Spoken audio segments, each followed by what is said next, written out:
Buenas tardes a todos y bienvenidos a nuestro tercer y último webinar dentro del ciclo técnico que llevamos trabajando desde inicio de este año con nuestro socio colaborador LEC. Los dos primeros estaban dedicados al sistema de propulsión eléctrica y pues vamos a intentar hablar de otra área importante dentro de nuestra agenda de prioridades estratégicas, que son los sistemas de propulsión, pero con combustibles neutros en carbono y en concreto para los combustibles sintéticos, ¿no? Por eso también contamos hoy con la colaboración de Fundación Repsol. Os recuerdo que el día 4 de abril vamos a hacer un workshop dedicado a esta temática, igual que hicimos en las temáticas anteriores, y en la que a través de talleres prácticos que haremos en formato presencial en Madrid, estaremos discutiendo con expertos sobre pues, las oportunidades que nos trae esta temática a los proveedores de automoción y del poder hacer estrategias con ello. Son plazas limitadas, por lo que os recomendamos que los interesados se pongan en contacto con nosotros lo antes posible. Empezamos con el webinar de hoy, en el que vamos a contar con dos presentaciones. Por un lado estará LEC y por otro lado estará Fundación Repsol, como os decía, y además luego pues tendremos nuestro turno de preguntas, con lo que os animo a que utilicéis la herramienta que tenemos de preguntas y respuestas para que yo pueda recopilarlas todas y hacerlas al final. Para hablarnos del nivel de desarrollo global de los biocombustibles y su impacto en los combustibles sintéticos, contamos con otro expertazo de LEC, que es Franco Ciulla, socio y director de la oficina de LEC en Houston. Por eso ahora entendéis el cambio de nuestro horario del webinar de hoy. Franco, cuando tú quieras puedes ir encendiendo micrófono y cámara y ir compartiendo presentación. Codirige además el área de energía y medio ambiente a nivel global. Tiene una licenciatura petrolera de la Universidad Central de Venezuela y un MBA por la Universidad de Texas en Dallas. Cuenta con un amplio conocimiento de la industria energética, con más de 30 años de experiencia trabajando en aspectos técnicos, operativos, comerciales y estratégicos de negocio, y no solo desde el lado de la consultoría, sino del propio sector. Así que cuando tú quieras, Franco, the floor is Muchas yours. gracias. Gracias, Cecilia. Muchas gracias y gracias a todos por asistir a la sesión de hoy. Un placer aprovechar esta oportunidad para compartir algunas perspectivas que tenemos en LEK con respecto a la evolución de combustibles alternativos en general. Y el día de hoy quiero, déjame ver si esto funciona. Perfecto. Sí. El día de hoy la presentación va a tratar un poco del contexto en el cual se están desarrollando los mercados y se están desarrollando las tecnologías para combustibles sintéticos.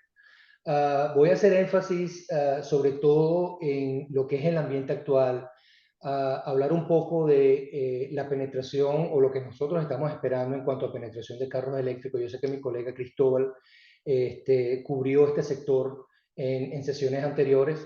Vamos a refrescar algunos de esos conocimientos y entender un poco el impacto que va a tener en el mercado de combustibles en general. Quiero también utilizar un poco del tiempo en tratar digamos, el tema de biocombustibles en general, porque creo que, o creemos que es importante entender ese contexto para luego empezar a hablar un poco de los combustibles sintéticos, que quizás es un área que está un poco más atrás en cuanto a desarrollo tecnológico, pero con un potencial tremendo debido a ciertas dinámicas que voy a cubrir en los próximos minutos. Para finalizar, quiero dedicarle tiempo a lo que nosotros pensamos pueden ser los enablers del mercado de combustibles sintéticos. Obviamente, algo que está en desarrollo, algo que estamos observando, que estamos monitoreando muy cercano desde LEK, y que invito obviamente a todos los participantes también a observar para entender un poco mejor las oportunidades que este rubro pueda abrir para todos los participantes. Para empezar, nos vamos un poquitico macro, ¿verdad? Vemos un poco la perspectiva de lo que sería el mercado de combustibles o el mercado de demanda para hidrocarburos. Si no Franco, ¿me existe, escuchas? sí. Es que no estás compartiendo la pantalla. Uy, perdón, mi error, mi error. A ver cómo es la cosa aquí. Disculpa. Nada. Déjame ver. Aquí tenemos, disculpa, de verdad que no, No estaba sé, en con la introducción era suficiente, pero ahora ya que te he visto en materia, digo, estaba en automático y entonces, bueno, me fui por allí. ¿Se puede ver mi pantalla ahora? está en ello. Ahora, perfecto. Perfecto. Bueno, disculpen, pero bueno, aquí seguimos. Esta es la primera diapositiva, digamos, de relevancia, así que no perdimos mucho.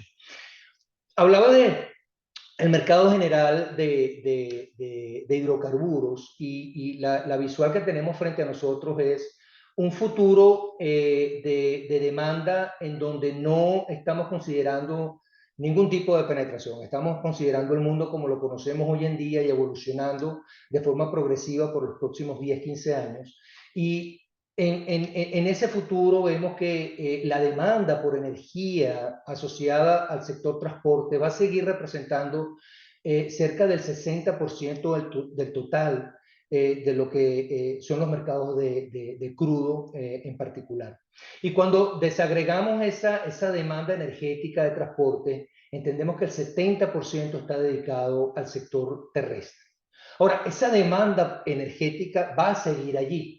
La pregunta es cómo vamos a llenar esa demanda y cuál va a ser el impacto de todas estas tecnologías que están evolucionando a lo largo de los años, ¿no? Y obviamente el impacto tiene que ver en gran parte con la necesidad que entiende hoy en día los diferentes países, las diferentes regiones, de lograr un mundo con menos impacto ambiental, un mundo en donde la reducción del contenido de carbono es imperante, en agregado a lo que es el elemento económico, el elemento comercial, que es lo que ha gobernado hasta el día de hoy el mundo energético. La democratización del acceso a la energía hoy en día está combinado de manera intrínseca con el impacto ambiental que esa energía está surtiendo en las diferentes economías del mundo.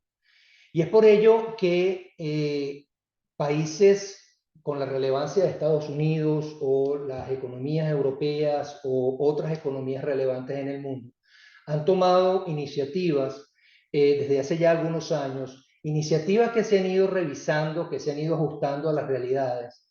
En la diapositiva solamente muestro un par de ejemplos recientes de anuncios hechos por los gobiernos respectivos de Estados Unidos y Europa, en donde se están estableciendo metas que en un principio sonaban quizás muy ambiciosas y que con el paso del tiempo, al ver los resultados y al entender los retos tecnológicos y los retos comerciales, ¿por qué no?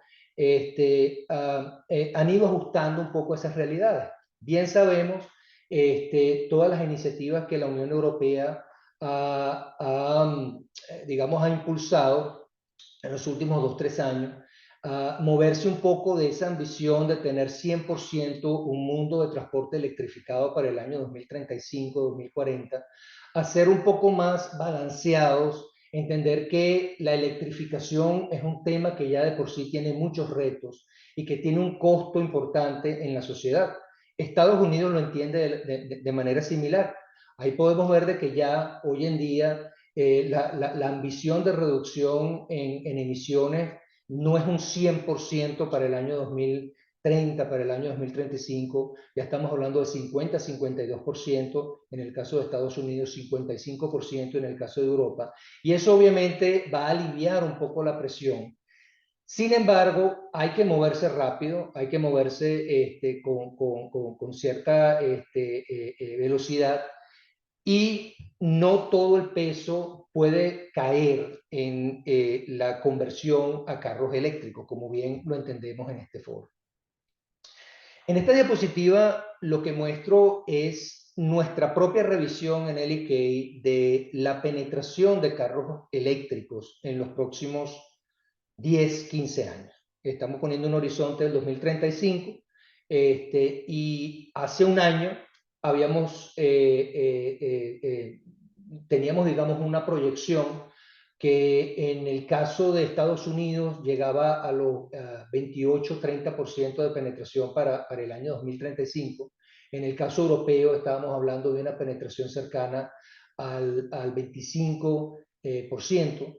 Después de un año, después de revisar un poco cómo ha evolucionado las ventas de carros eléctricos, cómo el público ha respondido a la aceptación de carros eléctricos en el mercado, hemos decidido revisar esos pronósticos y ser un poco más moderados.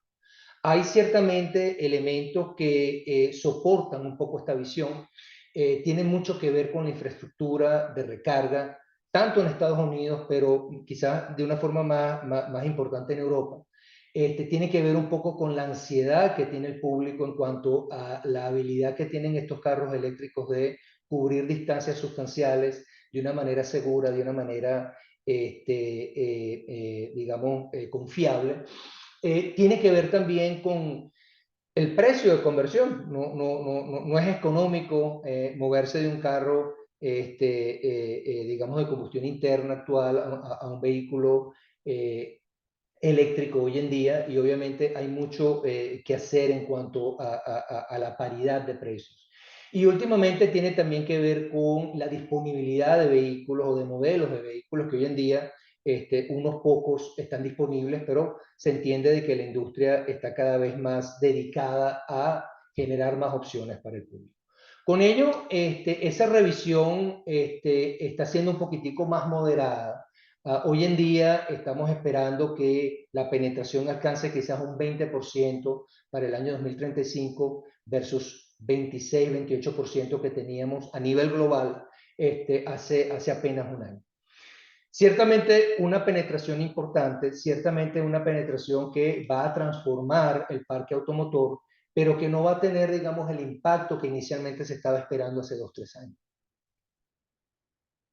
Cuando traducimos esa penetración en términos de demanda de combustible, nuestros estimados indican de que los carros eléctricos estarían desplazando cerca de 5 millones de barriles diarios de combustible. Esto exclusivamente en el sector terrestre. Si, digamos, logramos observar una aceleración en la adopción, volvemos digamos, a la expectativa que teníamos 2-3 años atrás, pudiésemos alcanzar quizás un 7-8 millones de barriles, un estimado de 7-8 millones de barriles para el año 2035, pero como pueden ver en la gráfica de la derecha, estamos hablando de 8 millones de barriles en el mejor de los casos, versus 46 millones de demanda equivalente que va a tener el parque automotor para esa misma fecha. En la parte inferior del gráfico de la derecha pueden ver la construcción de lo que hoy en día se proyecta tendremos en cuanto a capacidad de producción de biocombustibles, e inclusive un potencial de capacidad incremental en adición a lo que ya se conoce que va a suceder por los anuncios que han hecho diferentes compañías. A lo sumo estaríamos hablando de 6.5 millones de barriles de producción que desplazarían también parte de esos 46. Pero como pueden ver en el medio, estamos hablando de 32-35 millones de barriles de gap. 32-35 millones de barriles que tienen que ser de alguna manera, digamos, abordados, ya sea con combustibles fósiles, pero digamos, para cumplir las metas de decarbonización definitivamente necesitamos alternativas adicionales a lo que ya se conoce con las capacidades que ya mencioné de biocombustible y vehículos eléctricos. Y esa es la oportunidad que nosotros vemos para los combustibles sintéticos. Creemos que va a haber una combinación de soluciones que van a ayudar a alcanzar esas metas de decarbonización, y los combustibles sintéticos sin duda alguna van a ser parte de esa solución. Ya vemos por parte de diferentes gobiernos, por parte de diferentes entidades, por parte de diferentes organizaciones, una tendencia a creer más en estos combustibles alternativos, en estos combustibles sintéticos. vemos anuncios que hablan del hidrógeno como potencial alternativa al vehículo eléctrico, que ven en los combustibles sintéticos, en los combustibles alternativos, los combustibles renovables, alternativas viables. Y obviamente, desde el punto de vista del IKEA, creemos que la solución es una combinación de todo y no solamente lo que llamamos nosotros un silver bullet que va a solucionar todos los problemas. Cuando vemos el ecosistema de alternativas, y voy acelerando un poquitico porque tengo unas cuantas diapositivas enfrente y solamente 10 minutos para terminar. Obviamente el elemento comercial juega un papel importante. En la diapositiva mostramos o muestro diferentes tendencias o diferentes opciones que van desde la escala de piloto, desde la escala conceptual, como es el caso de combustibles basados en aceites extraídos de alga, y en el otro extremo, combustibles ya comprobados que están comercialmente disponibles en el mercado, como los biodiesel y el etanol. Hay obviamente una escala importante, una escala que tiene que ver con el elemento comercial, con la capacidad de producir de manera económica a gran escala estos combustibles. Hoy en día vemos más compañías invirtiendo y expandiendo su capacidad de producción de diésel renovable, de gas natural renovable, obviamente combustibles sostenibles para la aviación, que son en esencia sintéticos, también más y más compañías incrementando su capacidad. Y además de eso vemos también el compromiso de los usuarios, en este caso líneas aéreas, en el caso específico del SAF, dispuestos a incrementar el porcentaje de estos combustibles sintéticos en la mezcla total de su consumo energético. Así que obviamente una escala de diferentes opciones, pero obviamente las opciones que tenemos hacia la derecha más cercanas a el tema comercial. En adición a ello, obviamente hay que tomar en cuenta la intensidad de carbono que cada una de estas alternativas ofrece, porque al final del día lo que estamos tratando de lograr es esa reducción en la emisión de carbono. Y obviamente nos paseamos por una amplia gama de rangos. Los números que ustedes ven al fondo de la lámina son simplemente promedios generales en función a un consumo generalizado de estos combustibles. Los rangos varían dependiendo del proceso de producción, varían con respecto al feedstock que se utiliza, pero en general estamos hablando de que los biodiesel y el etanol, que son los combustibles alternos hoy en día disponibles en el mercado, todavía, a pesar de que reducen la carga de dióxido de carbono de 100 a cerca de 50, 65 gramos de CO2 equivalente por megajoule de energía, todavía están considerados altos en emisiones. La nueva generación de combustibles, gas renovable, diésel renovable, reduce esa carga a la mitad. Y luego tenemos los combustibles sintéticos y el hidrógeno, que asientan más o menos esa carga digamos, contaminante de CO2 en el orden de 20 a 25 gramos, asumiendo de que no toda la energía que se utiliza para la producción del hidrógeno es 100% verde. Si se asume que esa energía es 100% verde, esos números estarían más cercanos a cero. No necesariamente cero emisiones, pero muy cercanos a cero emisiones. Y lo otro que hay que considerar en el caso de los combustibles sintéticos en particular es el otro lado de la moneda, que en un principio lo que se asume es que estos combustibles no serán utilizados en un 100% para reemplazar los combustibles convencionales, sino más bien una mezcla del 10, 15, quizás 20%, lo cual establecería ese número de 24 quizás en un 40, 45 gramos de CO2 equivalente.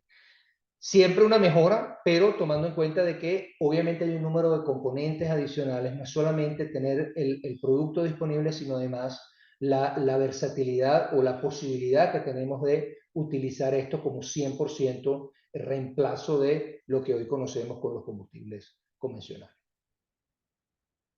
Rápidamente un vistazo a la capacidad esperada para los próximos 10, 15 años. Como pueden ver en esta diapositiva, hoy en día todavía la gran mayoría de los combustibles alternativos se basan en combustibles con un contenido medio de emisiones de CO2, biodiesel y etanol en particular, y el crecimiento esperado para los próximos años viene sobre todo de diésel renovable, pero también incluye otros combustibles como el gas renovable, el gas natural renovable, el hidrógeno y quizás un poco más a mediano plazo la penetración de combustibles sintéticos. En cuanto al panorama global, Estados Unidos va a representar cerca del 30% de la demanda global, con Europa representando otro 20%. En total, la combinación de la Unidad Europea y Estados Unidos podrán capturar cerca del 50% de la demanda global de combustibles alternativos, sobre todo impulsado por el tema regulatorio. No voy a invertir mucho tiempo en esta lámina, quizás la única observación que quiero hacer relevante es el hecho de que hay mucha capacidad anunciada de combustibles de nueva generación, empezando desde el diésel renovable y luego obviamente los combustibles sintéticos y finalmente el hidrógeno. Mucha expectativa, pero hasta el sol de hoy no han habido confirmaciones de esas inversiones, al menos no a gran escala. Por ende, hay que esperar quizás algunos años para empezar a ver mucha de esta capacidad en ejecución. Creemos que existen las condiciones para que se den estas inversiones. Yo particularmente conozco muy de cerca el caso de Estados Unidos. Entiendo de que a pesar de que puede haber un cambio en el clima político en el país a finales de este año, todavía los incentivos, todavía el interés a partir del gobierno central existe para seguir dándole el soporte a estos desarrollos, por lo cual creemos que en el año 2025-2026 podamos empezar a ver más azules en esta diapositiva y no tantos grises. Por el lado europeo también existen iniciativas que van a permitir mejorar la expectativa económica y la expectativa de adopción de estos combustibles, por lo cual creemos que esos grises van a ir desapareciendo y vamos a ver más azules hacia, digamos, el lado derecho de la escala en ambas geografías. Rápidamente quiero repasar los retos principales que tienen estos biocombustibles. Número uno, un reto económico, un reto de paridad de precios que es indispensable lograr para poder esperar una penetración relevante de estas alternativas. Número dos, el acceso a la fuente. No existe suficiente feedstock disponible y obviamente estamos viendo una migración de feedstock de primera generación, granos, a feedstock de segunda e inclusive tercera generación, residuos de esos procesos, para alimentar las cadenas de producción. Existen retos tecnológicos que también hay que vencer y finalmente existe un reto de percepción pública, sobre todo con el tema de la competencia de esos granos con el tema de alimentación. Rápidamente me voy a pasear por las próximas diapositivas. Número uno, el punto principal que quiero hacer con esta diapositiva es el tema de que no hay una solución única. Aquí estoy mostrando en el gráfico de la izquierda las expectativas de costos de diferentes alternativas para transporte pesado terrestre.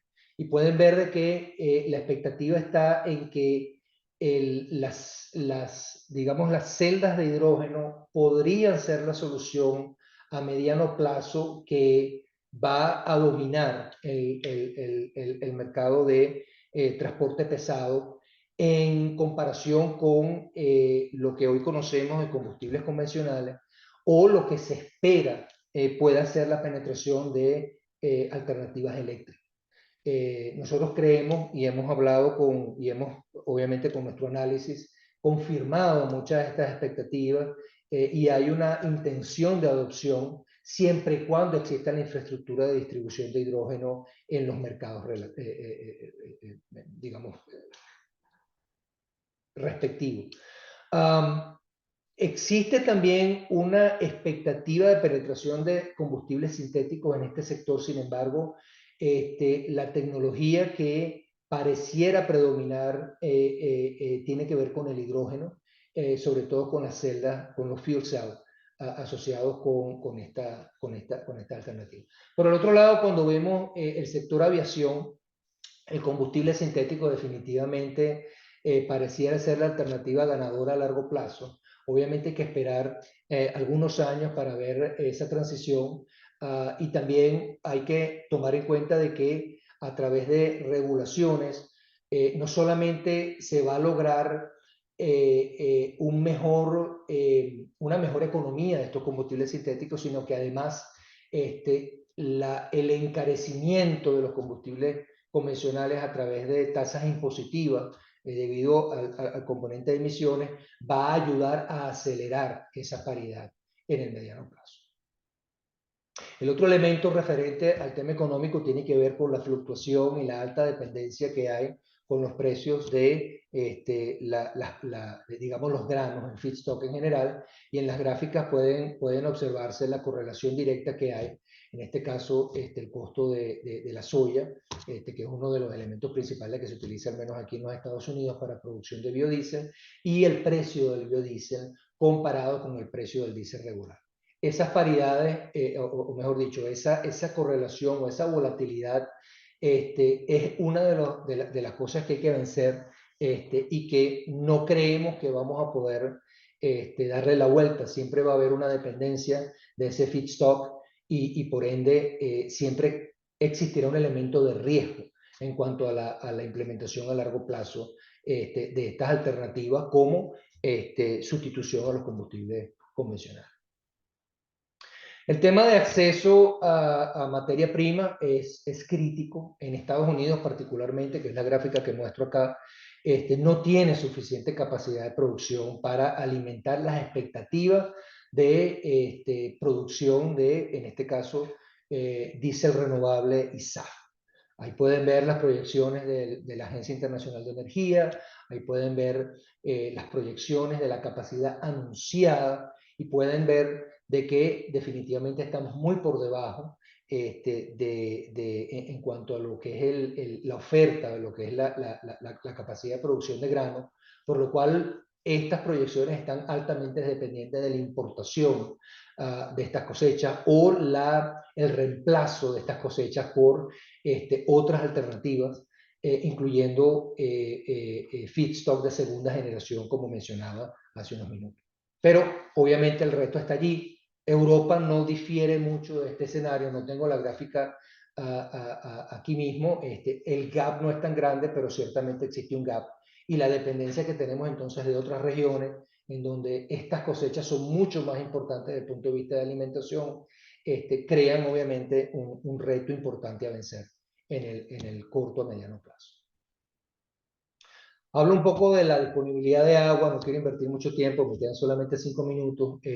Las cosechas, digamos, que están más disponibles para la producción de combustibles alternos, biocombustibles, consumen mucha agua. Y obviamente hay un elemento ambiental asociado con el uso del agua que hay que tomar en cuenta cuando dependemos de estos digamos, biocombustibles. El tema tecnológico es algo que también hay que tomar en cuenta. Aquí muestro en la gráfica quizás mucho texto, pero la conclusión general es que hay muchas tecnologías en desarrollo. Mi compañera Claudia de Repsol quizás va a elaborar un poco más en este tema en unos minutos, pero podemos ver que las tecnologías que están, digamos, tienen mayor adopción en el mercado, también tienen un componente de reducción en la intensidad de carbono más moderada. Hay alta expectativa con el potencial de la tecnología de Fischer-Tropsch, de isoparafinas sintetizadas, etcétera, etcétera, pero obviamente, como pueden darse cuenta, hacia la derecha de la diapositiva, el nivel de penetración hoy en día es muy bajo, Hay un reto desde el punto de vista económico, hay un reto desde el punto de vista de confiabilidad, hay un reto desde el punto de vista de escala que muchas compañías están trabajando en vencer y en lograr poder ampliar la gama de tecnologías que, número uno, incrementen la eficiencia de conversión de grano a combustible y, número dos, alcancen las metas de reducción de intensidad de carbono que se quieren lograr para poder contar con los biocombustibles como solución al problema.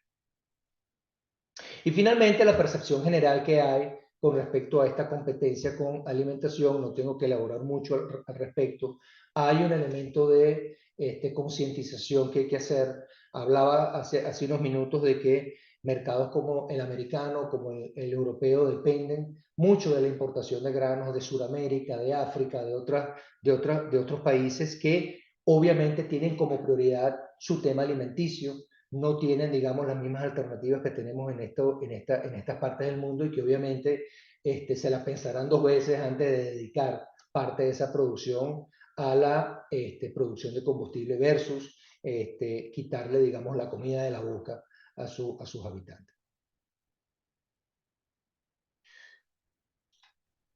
Los últimos minutos de mi presentación los quiero dedicar a el impacto que todo esto tiene en la posible penetración de los combustibles sintéticos. Y el elemento número uno, obviamente, hay una aceptación cada vez más universal de que los combustibles alternos que hoy conocemos, los biocombustibles que hoy conocemos, no va a ser suficiente para llenar ese gap de 35 millones que hablaba al principio de mi presentación. Los combustibles sintéticos pueden ser una excelente alternativa. Obviamente hay que pasar por una serie hay que hacer un trabajo en cuanto a economía, en cuanto a escala, en cuanto a eficiencia, que obviamente va a ayudar a cortar el tiempo de implementación, pero definitivamente hay un gap y hay un incentivo para seguir pensando en el desarrollo asociado a combustibles sintéticos. El impacto obviamente de esa falta de escala que tenemos en los biocombustibles es importante y creemos que va a ser el elemento número uno que va a incentivar más inversiones en el sector de combustibles sintéticos.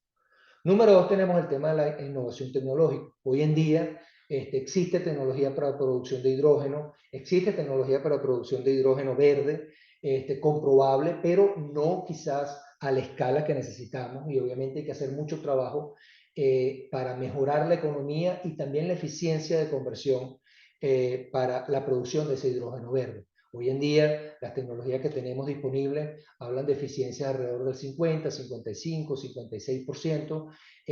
Nuevas tecnologías están apuntando a mejorar esa eficiencia y quizás llevarlo a un 60, 70, inclusive 75%. Eso obviamente va a ayudar muchísimo a accesar esa molécula de hidrógeno necesaria para la producción de combustible sintético, por un lado. Luego está el reto del CO2.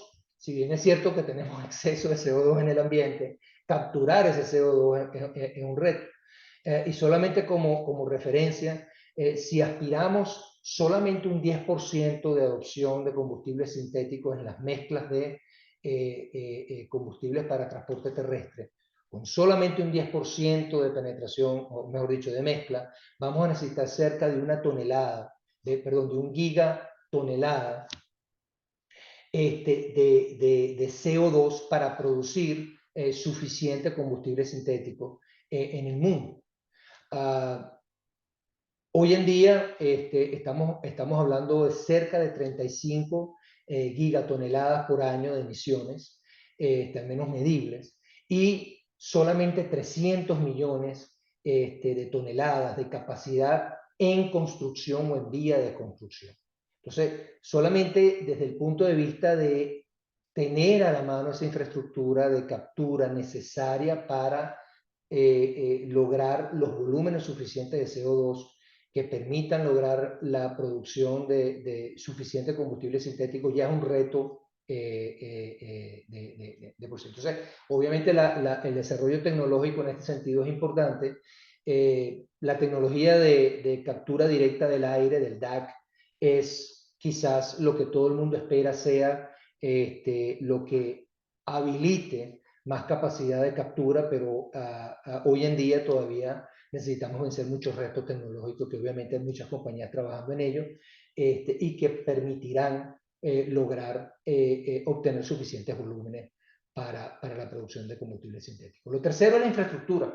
Si bien es cierto de que tenemos infraestructura hoy en día para mover combustibles, y esa infraestructura puede convertirse fácilmente para el transporte, puede adaptarse al transporte de combustible sintético. Tenemos un elemento, como mencionaba, infraestructura asociada con electrólisis, infraestructura asociada con captura de carbono, infraestructura asociada con la conexión de los puntos de captura con los puntos de producción de combustible sintético y luego dispensar ese combustible sintético. Obviamente hay mucho por hacer.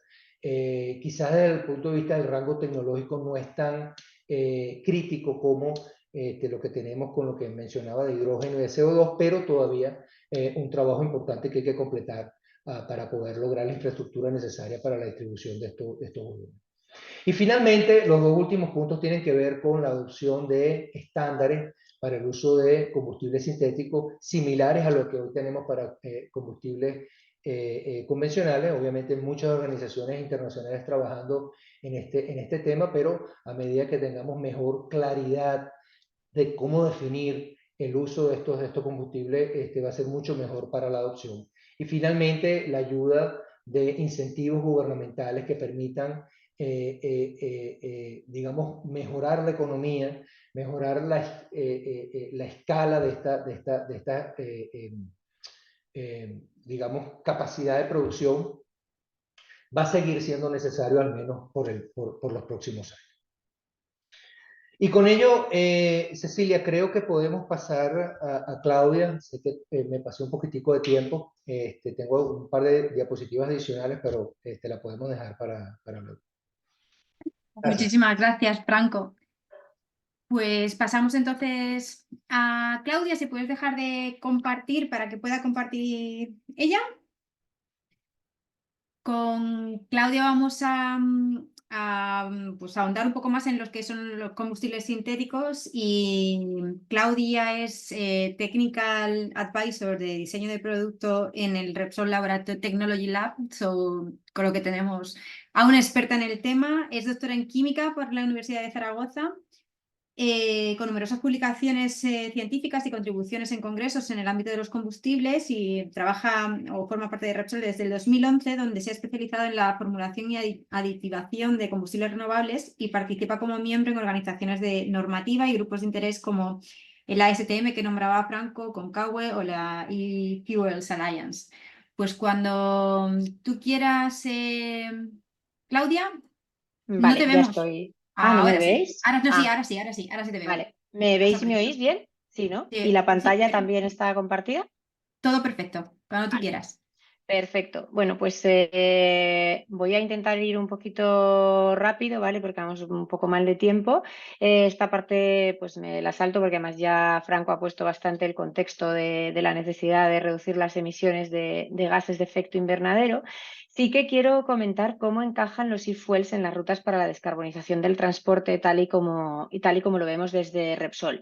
Que vemos las rutas de descarbonización básicamente basadas en dos plataformas, la plataforma de combustibles renovables y la plataforma de electrificación. Dentro de los combustibles renovables podemos distinguir o nosotros nos planteamos dos tipos, los biocombustibles avanzados y los e-fuels, que son combustibles de características muy similares a los actuales. Como se comentaba anteriormente, pueden utilizar la infraestructura logística ya existente y pueden ser utilizados en los vehículos y los medios de transporte con los que contamos hoy en día. Tienen una limitación importante a día de hoy, que es la capacidad de producción de estos combustibles. Es necesario invertir en nuevas plantas que produzcan estos combustibles o bien transformar las actuales. Sin embargo, pues como decía, pueden utilizar la red de distribución actual y son compatibles con la flota vehicular, tanto en transporte por carretera, vehículo ligero y pesado, como con el transporte aéreo y marítimo, que son sectores difíciles de descarbonizar.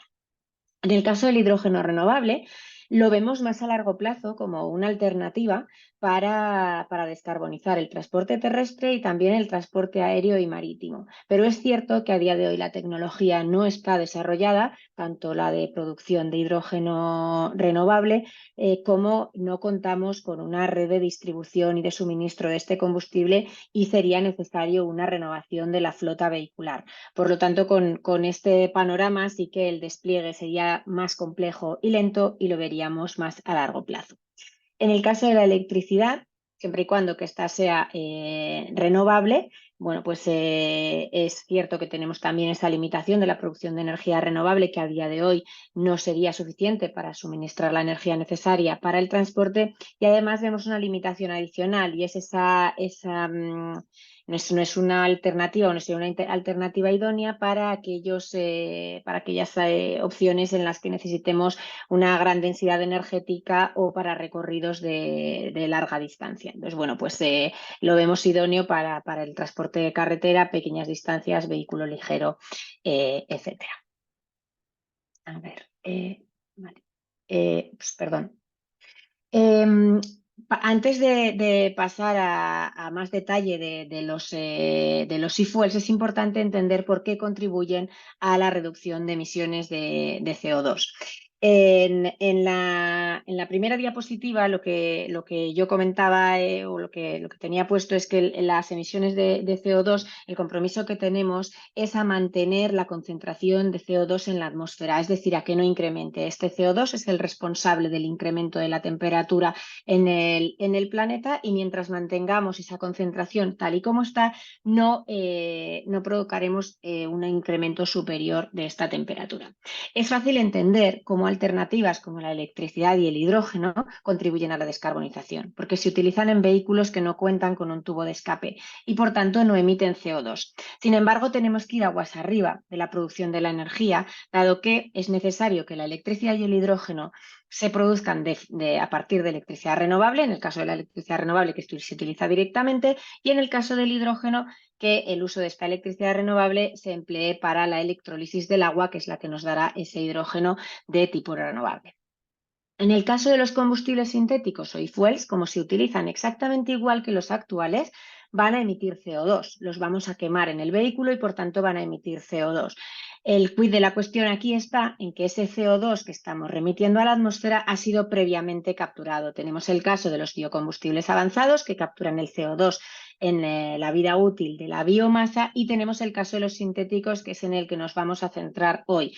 El CO2 se captura de fuentes concentradas, o bien directamente del aire, y este CO2 que hemos capturado previamente es el que se remite. Por lo tanto, llegamos a una situación de neteo, es decir, no incrementamos ese CO2 en la atmósfera, de manera que estamos contribuyendo a mantener la concentración de CO2 y, por tanto, a no incrementar la temperatura en el planeta. Y es ahí donde está la clave de las emisiones netas cero en estos combustibles. Las emisiones netas cero no son lo mismo que la huella de carbono cero, como comentaba antes Franco. Es verdad que podemos netear esas emisiones. Las emisiones de CO2 se balancean con las previamente capturadas, y en este caso, considerando que todo el proceso utiliza fuentes de energía renovables, es decir, el hidrógeno que utilizamos para sintetizar los combustibles es renovable. Todas las fuentes de energía, pues eso, electricidad o biogás, etcétera, son de origen renovable, con lo cual tendríamos una reducción de huella del 100%.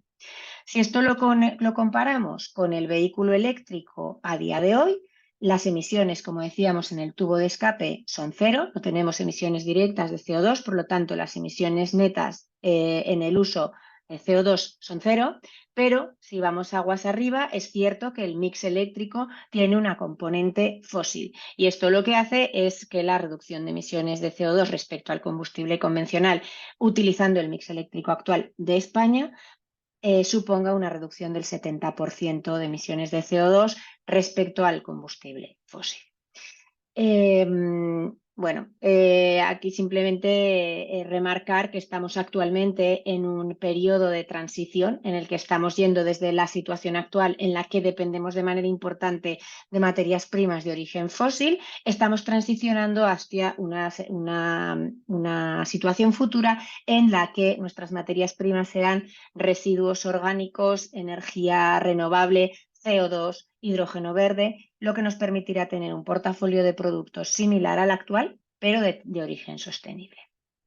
¿Y por qué los e-fuels van a contribuir o son un producto idóneo para contribuir a la descarbonización? Pues como decíamos, en primer lugar son cero emisiones netas, con lo cual van a contribuir a ese objetivo de mantener el CO2, de no incrementar el CO2 en la atmósfera y por tanto no contribuir al cambio climático. Son compatibles con la infraestructura y flota existentes, con lo que esto permite en ahorro en inversión de infraestructuras y además en rapidez en el despliegue de esta alternativa para la descarbonización. Es apto, como decíamos, para una amplia gama de sectores, tanto el transporte por carretera como el marítimo como el aéreo, pero también pueden utilizarse, por ejemplo, para generadores eléctricos o otras aplicaciones de este estilo, el sector agrícola, etcétera. El CO2 inicialmente es prácticamente ilimitado, lo tenemos en la atmósfera y no tendríamos limitaciones en ese sentido. Además de los combustibles, en estos procesos que tienen muchas similitudes con los procesos actuales en los que se procesa el crudo, vamos a obtener alternativas para productos no combustibles, por ejemplo, plásticos o lubricantes. Y además nos sirve como vector de energía renovable, nos permite almacenar la energía de alguna manera, dado que la energía renovable pues tiene sus momentos, ¿no? No hay sol todo el día, no hay viento todo el tiempo y no siempre coincide la generación de energía eléctrica con el consumo. Por lo tanto, esta alternativa nos serviría perfectamente. Hay distintas maneras de producir e-fuels.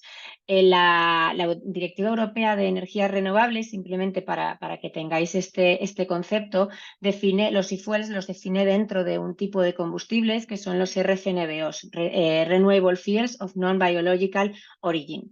Ahí se incluye también el hidrógeno renovable, pero se incluyen también el amoníaco, el metanol, etcétera.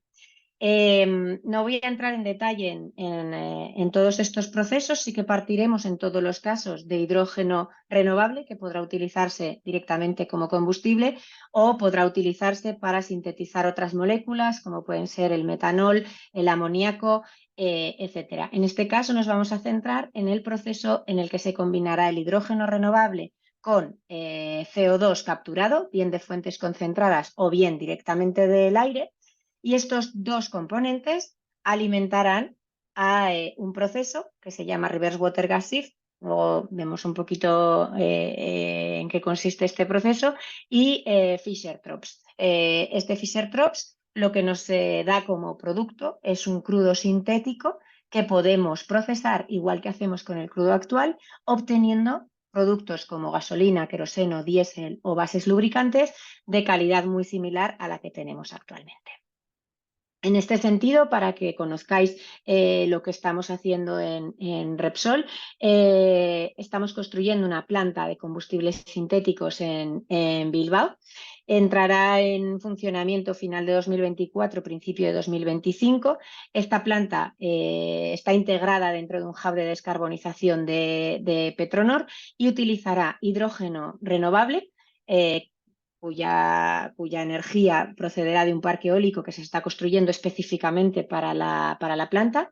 Se utilizará CO2 capturado y en combinación, combinando este hidrógeno renovable y este CO2, obtendremos productos para los distintos sectores del transporte.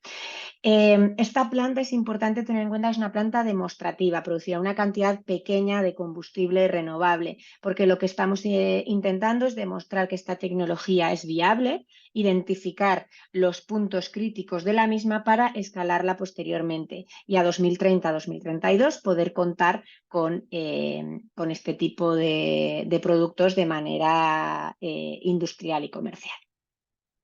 Este sería el proceso clásico de la ruta de e-fuels, en el cual, como os decía, tenemos electricidad que ha de ser renovable, tenemos agua, y en un proceso de electrolisis, que bueno, hay distintas, en función de la tecnología que se utilice, pues tenemos tecnologías más maduras, que sería la tecnología alcalina, o tecnologías más en estado de desarrollo, que sería la SOEC, que bueno, puede producir syngas, que ahora os cuento lo que es, y hidrógeno al mismo tiempo, ¿no?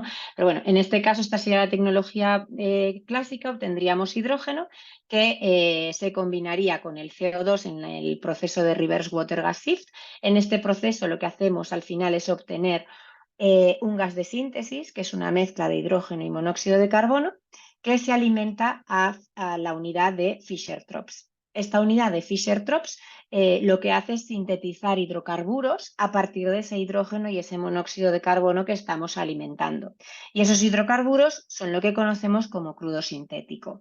Es una mezcla de parafinas más o menos pesadas que pueden someterse a un procesado posterior, como se hace actualmente con el crudo, y ya obtendríamos los distintos productos que podríamos llevar al mercado. La producción de los e-fuels utilizando este proceso Fischer-Tropsch nos da un crudo. Aquí tendríais una distribución de este crudo que, como decía, es parafínico. Entonces, en función de si tiene componentes más ligeros o más pesados, podremos obtener más rendimiento a un tipo de producto o a otro. Esto se puede ajustar por las condiciones de operación, etcétera. El proceso Fischer-Tropsch, simplemente que sepáis que es un proceso maduro. Es una tecnología que ya se utilizaba en la Primera Guerra Mundial, la utilizaron los alemanes para producir combustible, no de manera sostenible, sino a partir de la gasificación de carbón, cuando se les limitó el acceso al crudo. Bueno, pues ellos, a través de la gasificación y del proceso Fischer-Tropsch, consiguieron suministrar todo el combustible que necesitaban para los aviones y tanques de guerra. Entonces, en lo que tenemos que invertir más y en lo que vamos a desarrollar más es la etapa anterior, reverse water gas shift, que es la que nos dará el gas de síntesis para poder alimentar esta unidad. Los productos que obtenemos a partir de esta reacción de Fischer-Tropsch son parafinas, ceras. Es una mezcla, como veíais, de distinta composición, y a través de procesos de upgrading podemos obtener pues distintas calidades isoparafinas, que lo que nos permiten es regular la calidad de estos productos, por ejemplo, para que tengan mejores propiedades de frío, mejor cetano, etcétera, para después su aplicación en el vehículo. Para conozcamos ahora un poco las calidades de los productos que vamos a obtener, ¿no? Fundamentalmente uno de ellos, o de los más importantes, es el diésel parafínico. Este diésel parafínico cuenta ya con una normativa a nivel europeo. Igual que tenemos una normativa para el gasóleo y la gasolina convencional, el diésel parafínico también cuenta con una normativa. Y dentro de este diésel parafínico tendríamos el idiésel y el HVO, el aceite vegetal hidrotratado. Es otro tipo de combustible renovable y ambos cumplirán esta calidad. Tiene una calidad, una especificación muy parecida al diésel convencional, es algo más ligero. Y bueno, sí que hay que tener en cuenta que por su naturaleza parafínica será necesario mejorar la lubricidad, que podemos hacerlo mediante aditivos. Es una tecnología conocida y que funciona perfectamente en este tipo de combustibles, y también tendremos que ajustar las propiedades en frío para que no tengamos congelación, y esto lo hacemos a través de procesos de posttratamiento del producto. Y cada vez son más los fabricantes de vehículos que ya comunican que sus motores son compatibles con este tipo de combustibles y pueden utilizarse sin problema.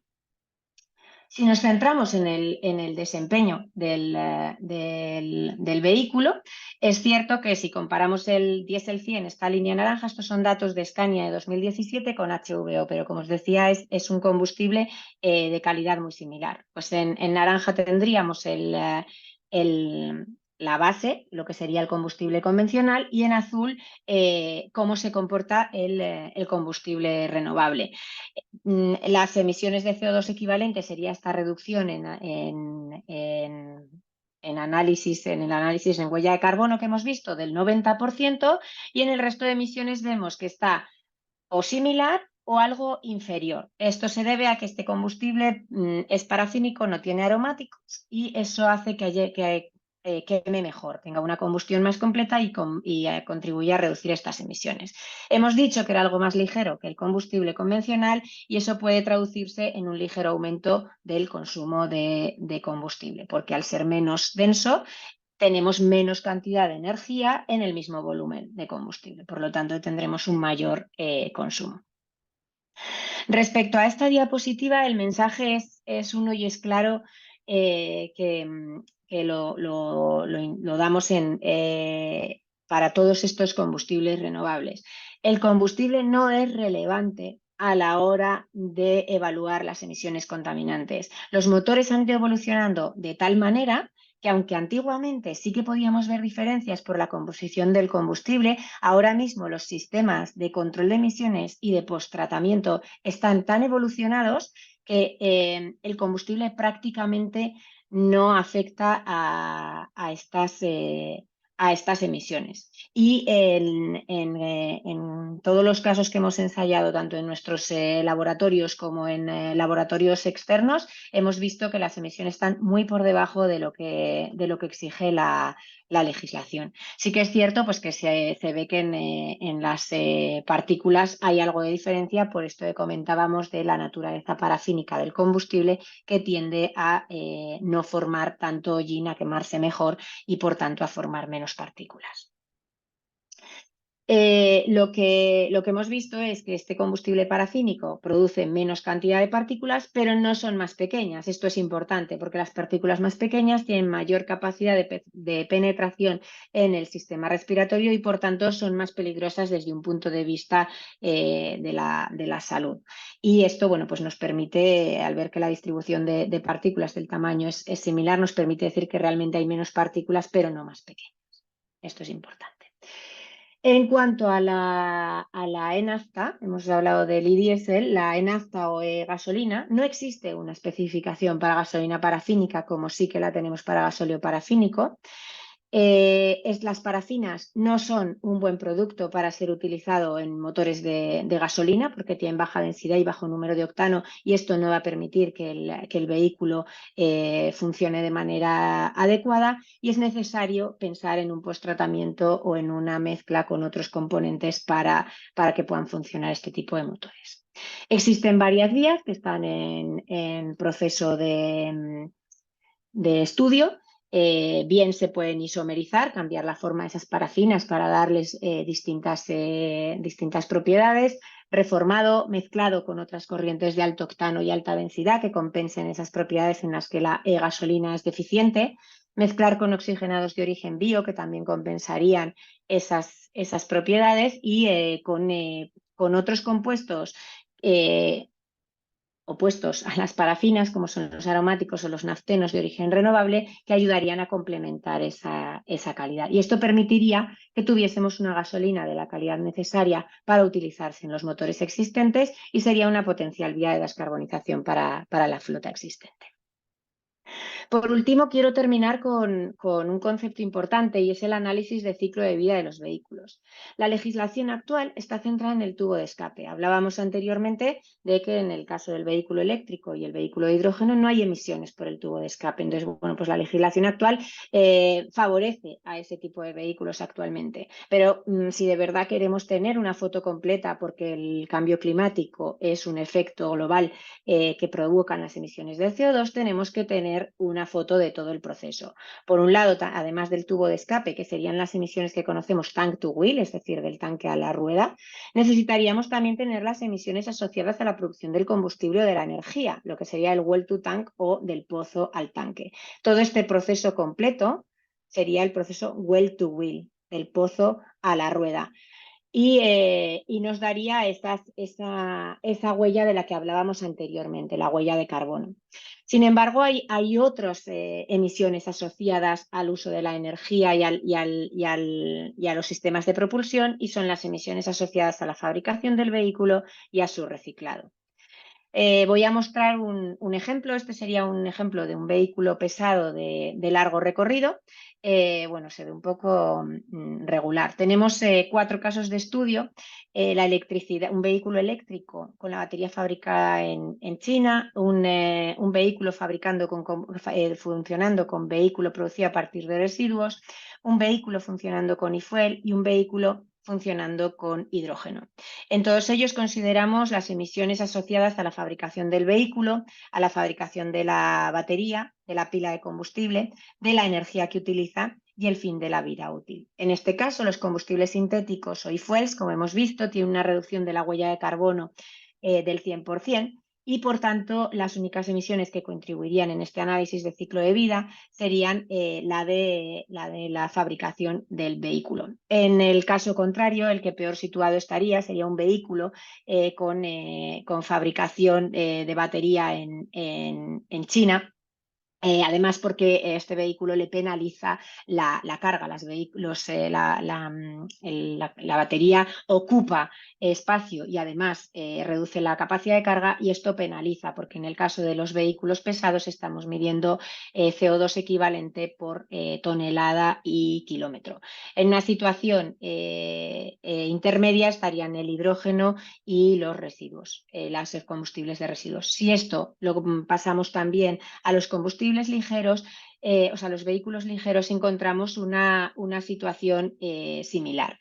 De todas maneras, el mensaje, y termino ya porque nos hemos pasado de tiempo, el mensaje que queremos transmitir aquí es que tanto los procesos de fabricación de vehículos como los de fabricación de energía, como los de fabricación de batería, están destinados a reducirse en emisiones de CO2. Es decir, cada vez se controlará más que todos los procesos tengan unas emisiones de CO2 mínimas, con lo cual todos estos procesos tenderán a igualarse.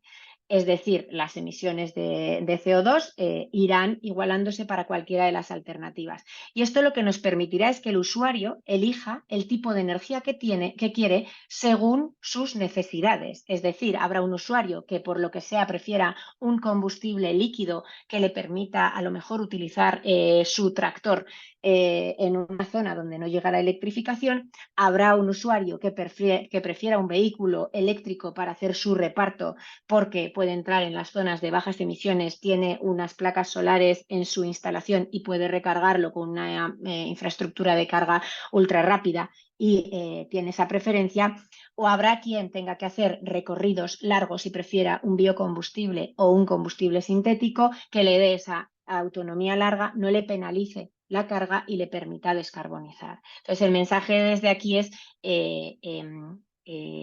permitamos utilizar la tecnología que queramos, exigiendo una reducción de emisiones de CO2, y que cada usuario elija la alternativa que quiere para descarbonizar su transporte.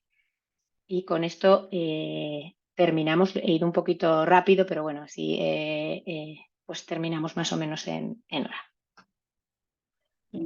Pues muchas gracias. Pues Franco, si no te importa, enciende la cámara y vamos a pasar. Voy a hacer solamente un par de preguntas porque nos estamos pasando de tiempo para no irnos más allá, ¿vale?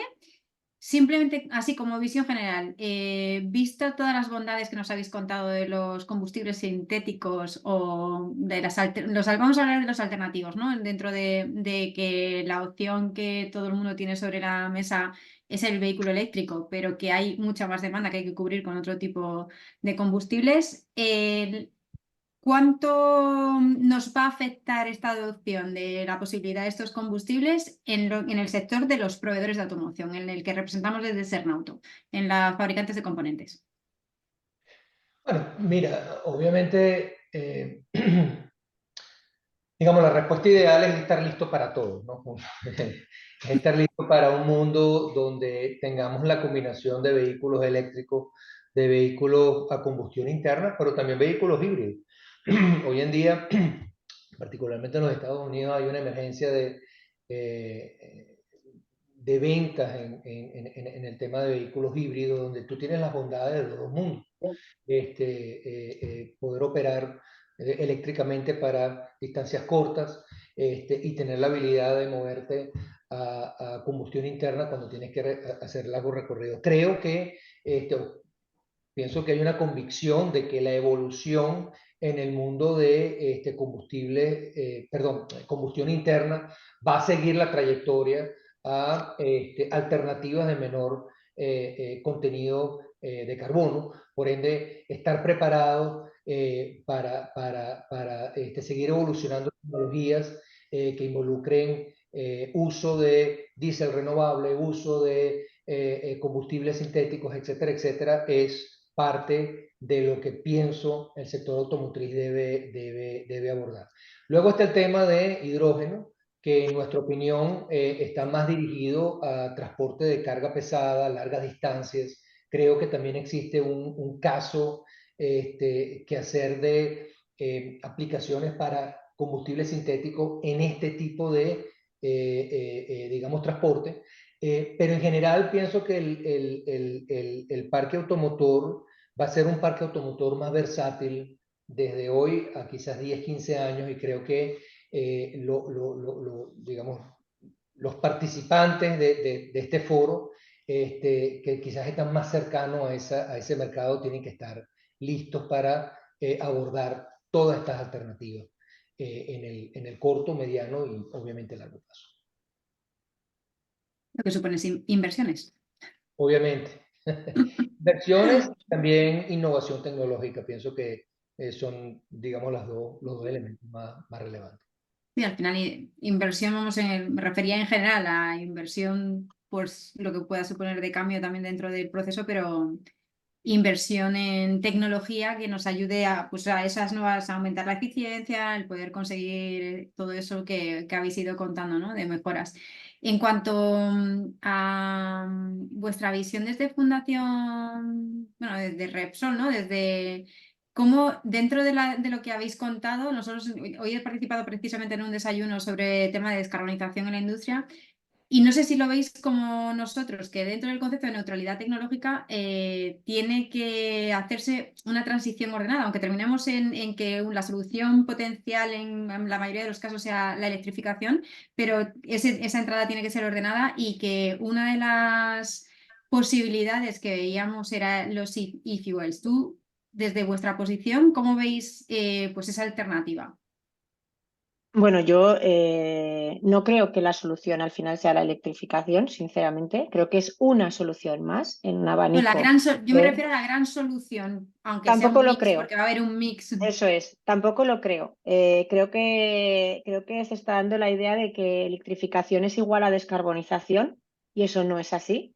Hay un abanico de alternativas y sinceramente creo que lo que tenemos que exigir, y ya se está haciendo, por ejemplo, la normativa en transporte marino no te exige, como en otros sectores, que tú electrifiques. Te exige que reduzcas un nivel de CO2 para X año, tanta reducción de emisiones GEI para el año 2030, tanta reducción para el 2040 y tanta para el 2050. Cómo cada compañía lo consiga es asunto de esa compañía siempre y cuando demuestre esa reducción de emisiones de CO2. Entonces yo creo que ahí está la clave.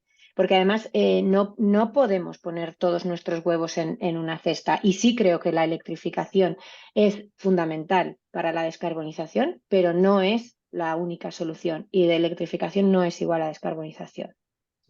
Y Claudia, si me permite, Cecilia, ¿Sí? añadir, la solución no va a ser igual en diferentes partes del mundo. No en todas partes del mundo tenemos acceso a generación eléctrica renovable. No en todas partes del mundo tenemos acceso digamos, alternativas económicas de electrificación. En algunas partes del mundo vamos a tener que vivir con el status quo, como funcionamos hoy en día, pero de una manera más eficiente.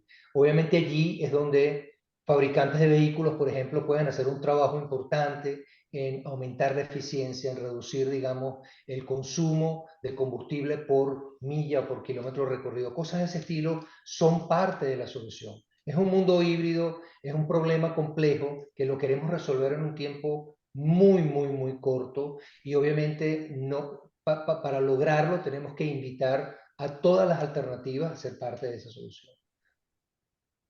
Totalmente de Eso acuerdo, es, porque al hablábamos final, precisamente de eso, de no solamente de los tiempos de transición ordenada y los tiempos que había que ir pues completando con lógica, sino también de que los países no van al mismo ritmo y que quién veía dentro de unos años a India electrificada, a una Argentina electrificada. Entonces, está claro que luego además tampoco tenemos barreras de CO2 ni en el mundo, con lo que no es porque seamos más verdes en Europa o en Estados Unidos vamos a conseguir mejor, que hay que ir adaptándonos, por supuesto, y, pero pues con esa visión, ¿no? De ir poquito a poco viendo cómo se puede hacer y poniendo los límites en donde se puedan poner también dependiendo de la zona del mundo en la que estemos hablando. Pues nada, ¿algún comentario más? Tengo muchos en mi mente, pero no tenemos tiempo. Gracias, Tiempo Cecilia, hoy. por el tiempo. No, tenemos que repetirlo y si no, nos tenemos que. Bueno, os emplazo al workshop, pues espero que allí podamos seguir discutiendo de estos temas, ¿vale? Pues fenomenal. nada, lo dejamos aquí. Muchísimas gracias a todos los que habéis estado participando y escuchando el webinar, a vosotros principalmente como ponentes y espero veros el día 4 de abril en Madrid. Hasta la próxima. Gracias, hasta luego. Gracias.